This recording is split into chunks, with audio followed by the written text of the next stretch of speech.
Okay, and welcome back to the bench. Unfortunately, I didn't release a video last Sunday. Quick story here. My family has avoided COVID for over 4 years. About a week and a half ago,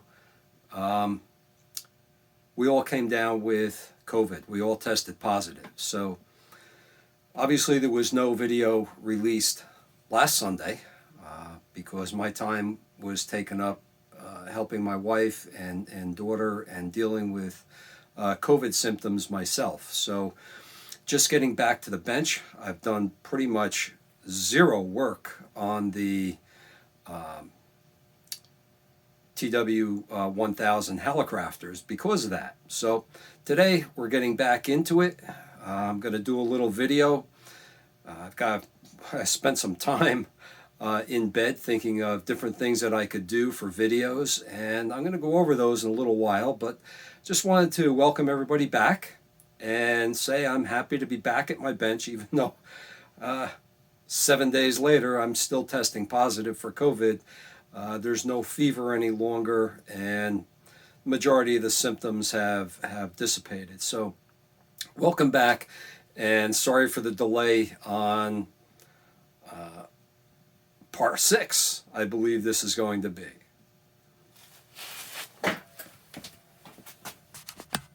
All right. Getting into the video, I have changed the line cord. It's got a strain relief here. Got a new line cord on it, but I am now in the process. I'm going to be changing the rest of the caps that are in here. What you'll see is when I have one cap over the top of another one, all I do is I don't remove everything at one time. What I do is I come in, get my fat finger out of the way, and I cut it. So I know where this one goes. This one I'm going to replace now, but not connected over here. And then I will replace these 3, which are all connected here, and then connect this one back over the top again. When things are in layers, you have to be able to work in those layers without losing track of what you're doing. So again, I cut this, it's out of the way. I'll replace it on the one end. Cap obviously is a lot smaller than what's there now. And then I'll proceed to replace these other caps as well.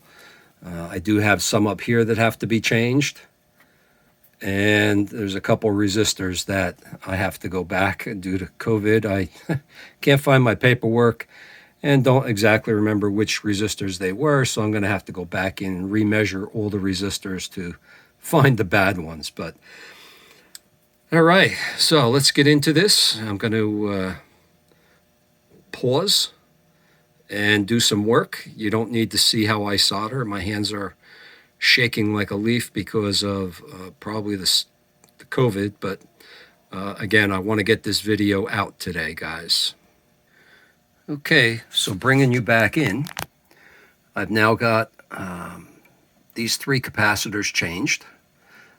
Like I say, always put your values up so that the next person coming in can actually see what's there. Okay, don't hide the values underneath. It just makes, to me, I'm OCD. It just makes for a much neater observation when you look into a radio if you can see the values. Alrighty, I'm going to continue now. I'm going to replace these 2.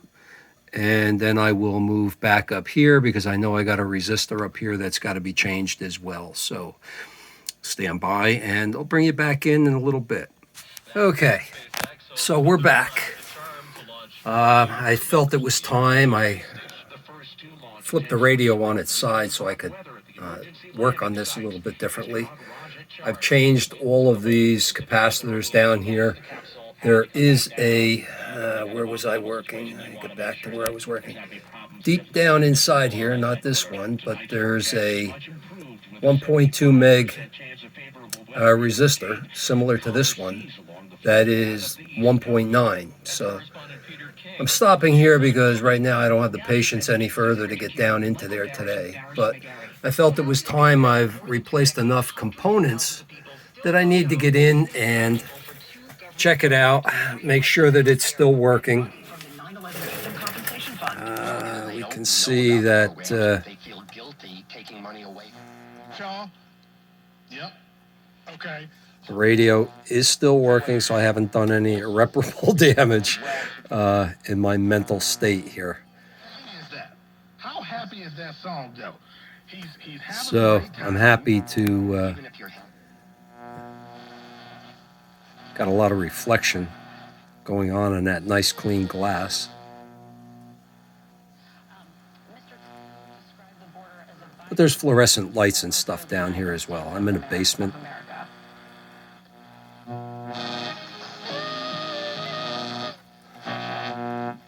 awards.com. I know about MJ. All right. So that's going to be it today for the Hallicrafters TW 1000. What I am going to do is a video, not today, but I've got this desoldering gun here. I've had it about 10 years, and I think it's about time to do a review. At the time, it was called the ZD985. I'm sure this thing has been manufactured under a lot of different manufacturers' names and numbers or whatever, but I think it's time to do a review after almost 10 years. You can see I missed I missed putting it in the holder and melted the side of the case, but I am going to do a review on it. I think it's time. There are some inherent problems with it, and I'll go over that when I do the review.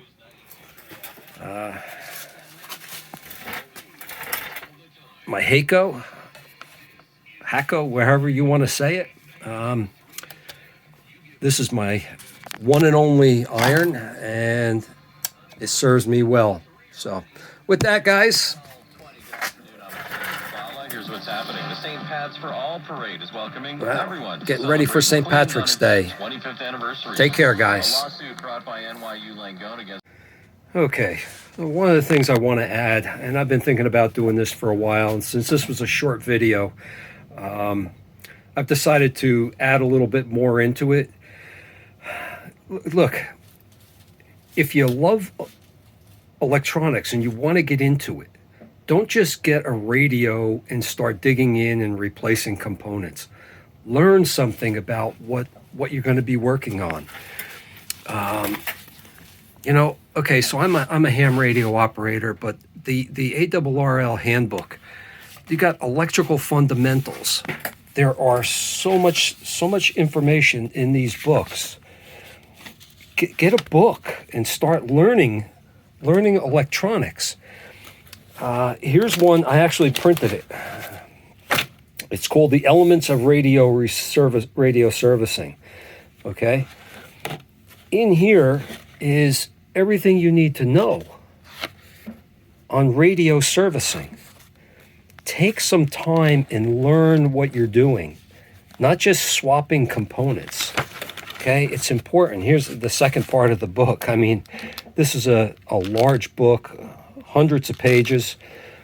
It's all about servicing radios. It goes back to, it's all tube-era radios in here. So if that's what you want to do, by all means, learn something about what you're doing. Pick yourself up a receiving tube manual. It's not just a manual on receiving tubes, which it's got everything in there. It's got theory, interpretation of tube data,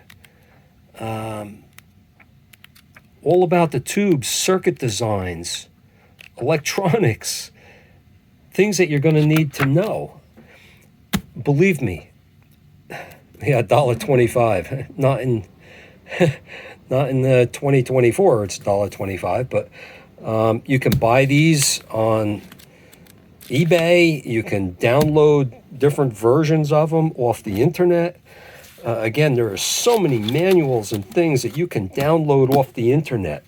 A book like Tested electronic troubleshooting methods. This is a more modern book, okay? Has transistor information in there, other types of circuitry information. Even as a hobby, learn something about what you're doing. Take the time to do some reading so that you have an understanding. Yes, I go in and I just swap capacitors. Why? Because I know what they do. Some of the ones I took out, I can tell you right now, they were fine. But are they going to be fine in a couple of years from now? And am I going to have to get back in there and redo the work? Okay. But learn something about the electronics that you're working on. Why does a tube function? Learn how to follow the circuitry of a signal through the radio so you have an understanding of what you're doing when you're in there working on it. Yes, I've accumulated a lot of equipment, and believe me, I could accumulate a lot more, but I don't need more to do what I'm doing. Everything I'm doing, you could do with less equipment than what I have showing here, okay? You need a signal generator. You need a good voltmeter. Again, this is used. This is military grade fluke. They're still out there. I do have others. I've got VOMs. I've got equipment that I don't even have out because I don't use it anymore. Eventually, you need to have a good scope, but it's not mandatory to have a scope to work on these old radios. Believe me, knowledge is your best tool and your best test equipment is your brain. So take the time to learn something before you just start ripping a radio apart, okay? If that's all you want to do, then by all means do it. But there is so much more to electronics than just replacing components. And I think you'll get more out of the hobby if you take your time and learn something. There are skills that are in these books that young guys today do not have because they're not working with this antiquated equipment. There's just so many things in here that you're not going to pick up from the average electronics guy anymore because they don't use tubes anymore. They have no idea what some of this equipment does. So please, take some time and learn it. Enjoy the hobby.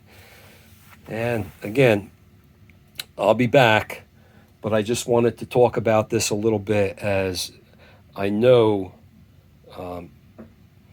you should be doing. It'll just make it much more enjoyable. Plus the fact that I want to make sure everybody understands I am not a professional. Yes, I have electronics background and electronics training. If you do not know what you're doing, do not start sticking your fingers into a radio that has hundreds of volts in it, okay? You can not only electrocute yourself, but you can also damage your equipment if you don't know what you're doing. So please, take the time, learn. It's a lot of fun. Believe me, I've been doing it for a long time. All right, take care, guys. Enjoy the hobby.